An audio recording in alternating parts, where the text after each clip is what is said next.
Welcome to Geek Gab on the books. I'm Brian Niemeier, brianniemeier.com, and with me are two very special guests. We have Alfred Jennison from the Injustice Gamer blog, turning out this fantastic, short and sweet but in-depth reviews of the Pulp Revolution and beyond. We also have book club Stephen Housley. We have Alfred also from the Pulp Archivist and several other blogs. Linked below.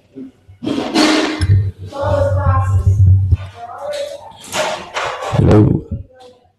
Sorry about that. I just had a thing I needed to take care of real quick. This is live radio, folks. This is how you know that it's pre-recorded. So, topic today is crime and suspense stories. This is based on a listener suggestion, specifically a question about crime suspense stories as pulp. Since we only have one guest who's currently at the microphone, how about we begin with the definition of pulp? Because I think a lot of people are still somewhat unsure of what that is.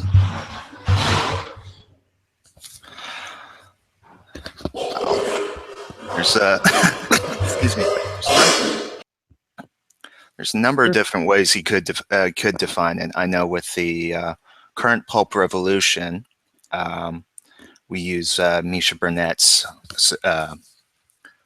criteria. If you'll give me a moment to pull that up.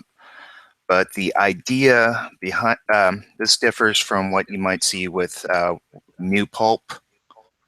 New pulp is kind of steampunky as far as it's using pulp as a setting. So it kind of sticks with that 1930s to 1950s classic pulp time and place. But with Pulp Revolution and with pulp in general, you know, can be applied to different, different settings, whether it be the future of,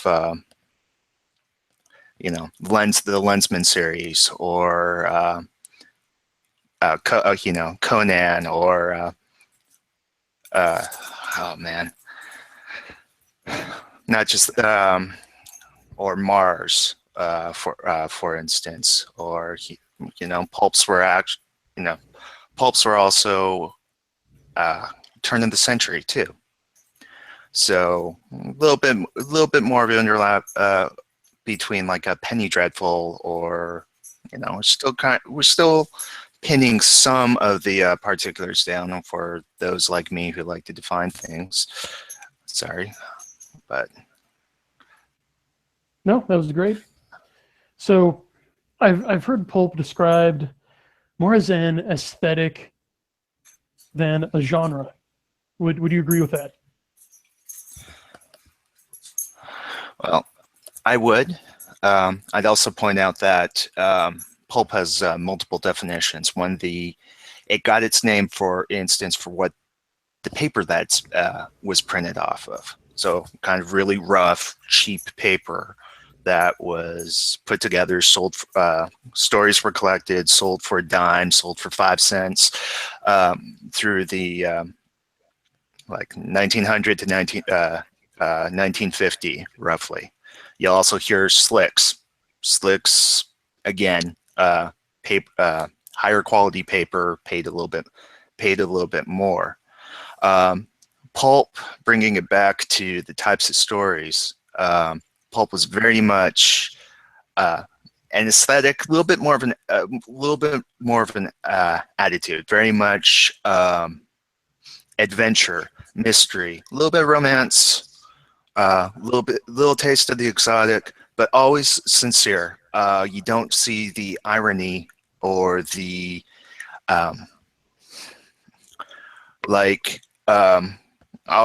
big anime fan, so Lupin the Third takes place in the 60s. You have that Mad Magazine vibe to it, where, yeah, it's kind of sincere in its action, but there's always that wink and nod to the audience. You don't quite see that as much with the pulps. And then the subjects the pulps cover, you've seen anything from obviously science fiction, fantasy, horror, weird menace, which combined detective stories with a little bit of the supernatural, or a little bit of an occult theme to it. Magic, stage magic, I mean. Westerns were big. You even had you had sports pulps, you had technology pulps. So like train pulps. So let's see. So I mean, and those technology pulps were every bit as hard as what we consider hard science fiction. So very realistic in their effects, but there was always that adventure. There's always that air of mystery. There's always that air of the unknown, that exoticness. One of the recent pulp masters, Will Murray, who does the Doc Savage novels right now, made 1930s Oklahoma, of all places, sound as exotic as the Far East.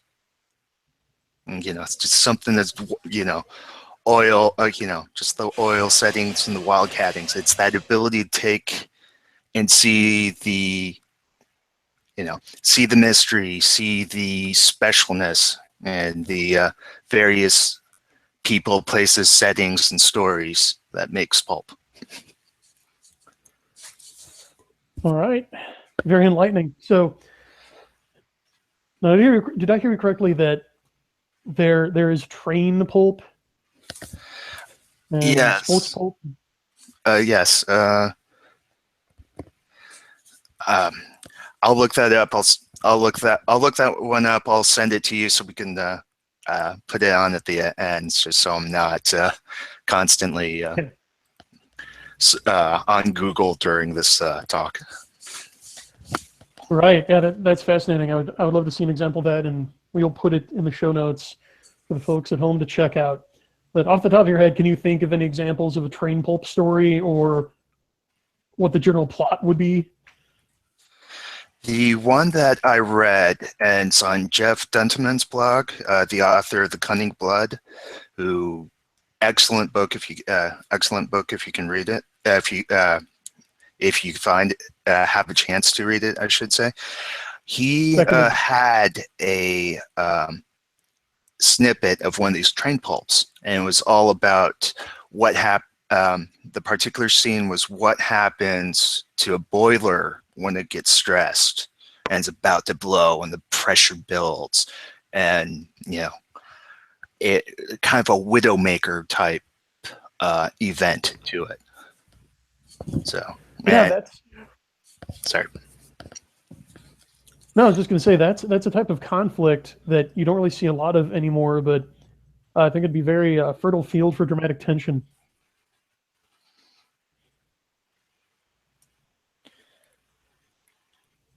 So you also mentioned detective stories, and the subject of this show in particular is crime and suspense stories. So it sounds like we've already touched on the answer, but would you say that there are crime and suspense stories that do qualify as pulp? Certainly. Biggest one coming to mind is The Shadow. Not just The Shadow, but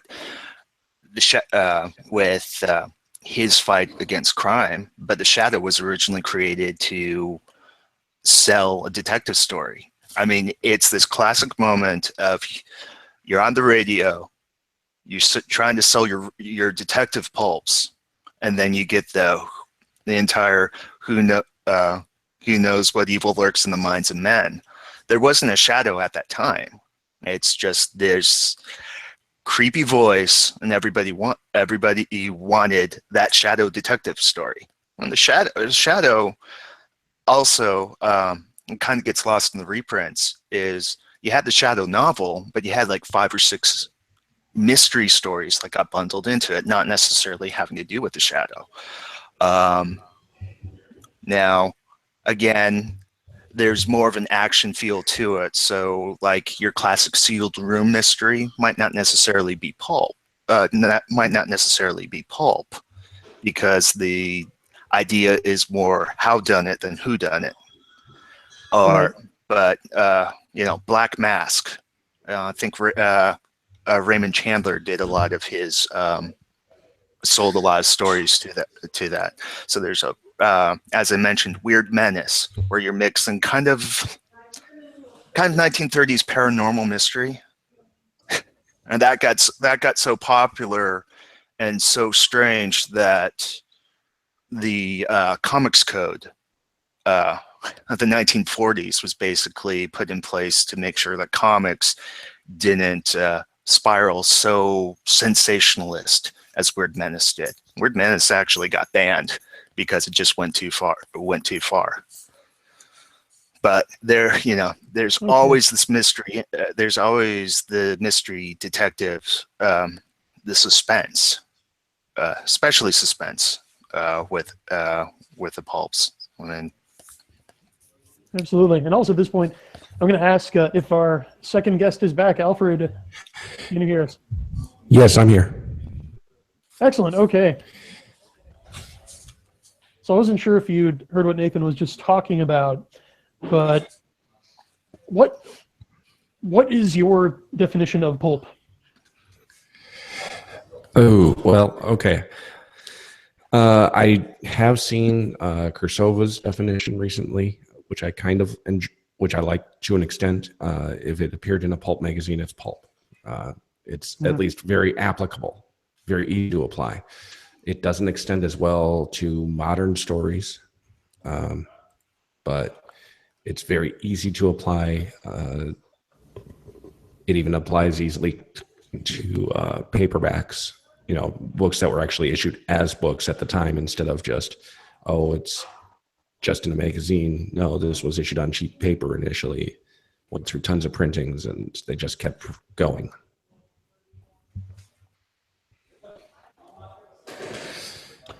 Then would you agree that crime and suspense stories, and also we have a question from the chat, would true crime also be considered pulp?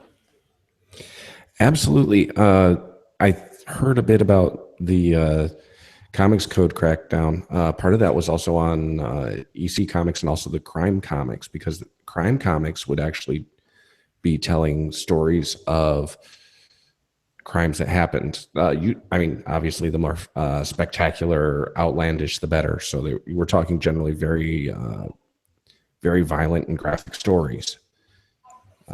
But the biggest thing with the Comics Code was it was partly enacted to shut down EC Comics. So yeah, that's a really long conversation that could be had somewhere, but we don't have time for that here. It is, and I'd love to have that sometime, because I'm a huge EC fan. I bought all the Gladstone reprints as a kid. So yeah, I'll have to make that a later show. One thing I would like to mention, I've seen a couple mentions of a earlier Pulp Revolution type movement, which I did see part of, and it didn't really extend into science fiction nearly as well. It was mostly actually in crime books. Hard Case Crime publisher started out as part of that.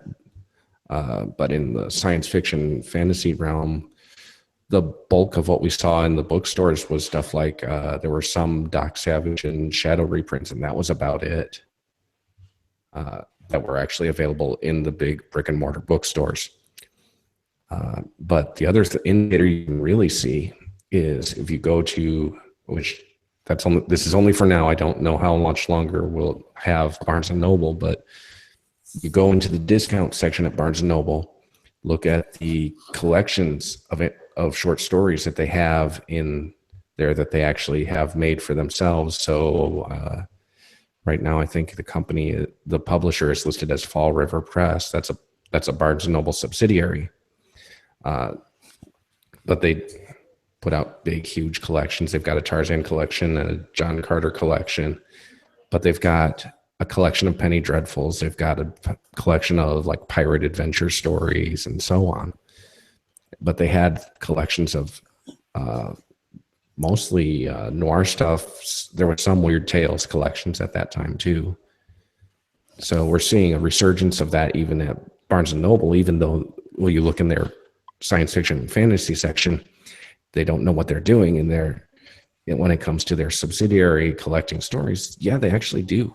So I don't know what's going on that front, but there's a little bit of an indicator over there. I'd also want to point out Altus Press is reissuing a lot of the old pulps right now. So I have the spring 2017 Black Mask on my desk right now, and it's a lot of the old classic stories.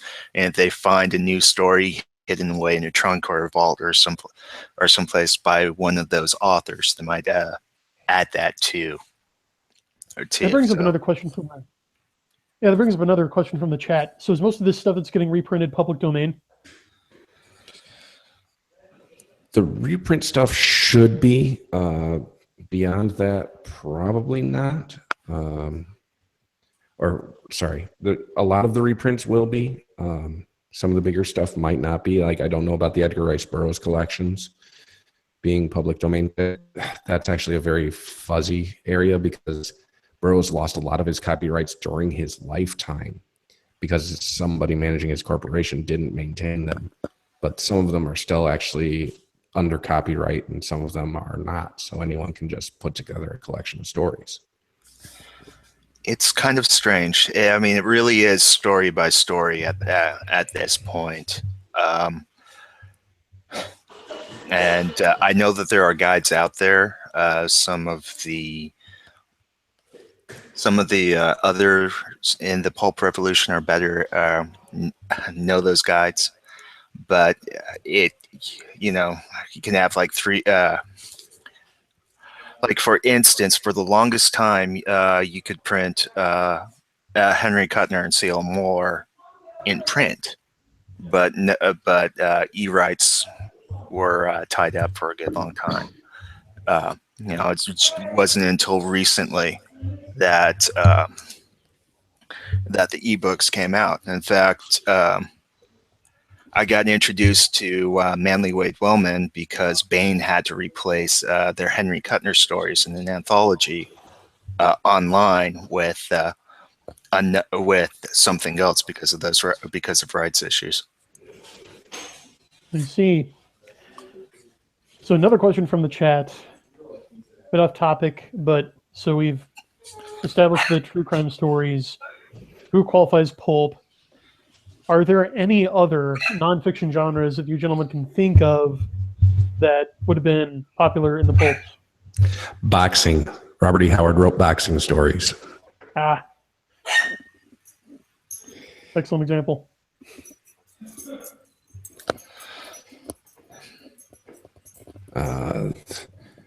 Good grief. I'm sure there were some late Western accounts because some of this stuff was still while the so-called Wild West was still somewhat unsettled. I know Walter Gibson, writer of The Shadow, used to write a lot of stage magic articles during the time. I don't recall offhand if those made their ways into pulp magazines or into something else. Well, it's really eye-opening to hear about these genres and types of fiction that used to be in popular magazines, and we just don't have. Like, Westerns are starting to make a comeback, but they were all but gone. And then I've never heard about train or stage magic stories before today, so I have learned something. For stage magic, stage magic's actually pretty interesting once you go into the actual authors themselves. a good many of the pulp writers were amateur magicians. So they brought that misdirection from the stage into their pulps. Stage magic, Diamond Stone is one that comes to mind that's been recently reprinted. You should be able to find it in ebook.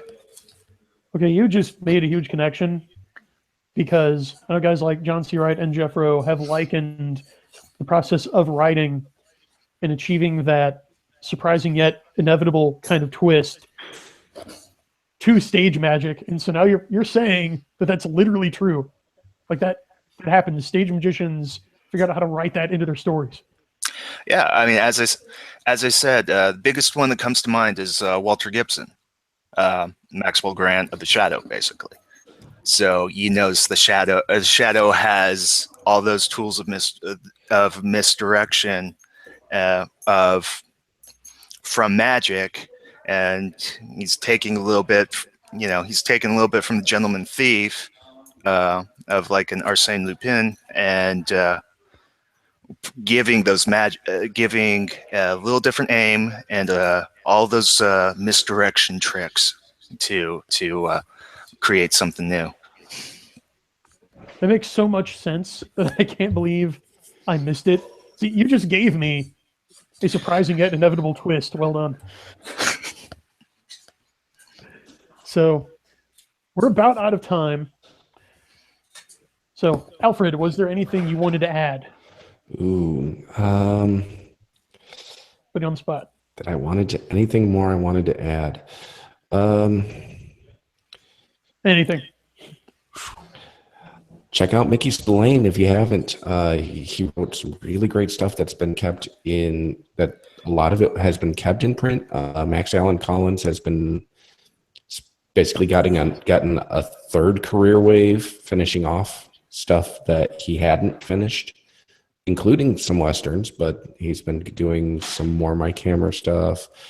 And it's all really good. But yeah, check out Mickey Spillane. Check out Max Allan Collins. Spillane, my copy of I, the Jury is from like 73 or something like that. And at that time, the cover from it says that at that time, the book had sold something like over 6 million copies. So it's just mind-boggling how popular some books used to be. All right, excellent. So, Nathan, was there anything that you wanted to draw attention to, any blog or project that I think folks should check out? Well, first things first. For all those pulp fans who are looking at being a writer, Robert Turner has a booklet called Pulp Fiction. That's really worth a read. Bringing up specifically because he recommended getting your start in detective film and detective pulps first, as the audience was a little bit more discriminating than some of the rest. As far as projects, Puppy of the Month book club is about ready to reveal its next book selection tomorrow. So check it. Stop by for that. And I'm hoping to do a series on Gentleman Thieves. I don't know which blog it's going to go on, but I'm looking at doing Arsène Lupin, Lupin III, Raffles, just kind of going through the Gentleman Thief, especially because a lot of pulps were influenced by that anti-hero criminal type. Outstanding. I can definitely second you guys checking out Puppy of the Month Book Club. They've reviewed my first two books, Ethereal and Soul Dancer. Terrific, in-depth, highly insightful interview. In fact, I'll say that Nathan is the one reviewer who has found things that I thought no one would notice. He's caught references that I was sure no one would find and no one else has found. So his reviews are great. Injustice Gamer, Alfred's website, has reviewed all three of my books. And again, also Not as sprawling, not as he doesn't paint on as grand a tapestry, a canvas as Puppy the Book Club does. But I try to keep moving. That's part of my problem. no, it's not a problem at all. They're great together. Okay, you got the short game and long game. Perfect. I recommend both. And check out my award-winning Soul Cycle series, available right now from Amazon and CreateSpace. Right now, the ebooks are on sale, so you can get all 3 books for less than $9. And the third one, Secret Kings, it's 99 cents this month. Also, I advise you to click below and subscribe. And remember, because you've got to subscribe twice, you got to click subscribe, bell icon. So this has been Geek Gab on the Books. This is Brian Niemeier with special guests Nathan Housley and Alfred Jennison, reminding you to keep reading.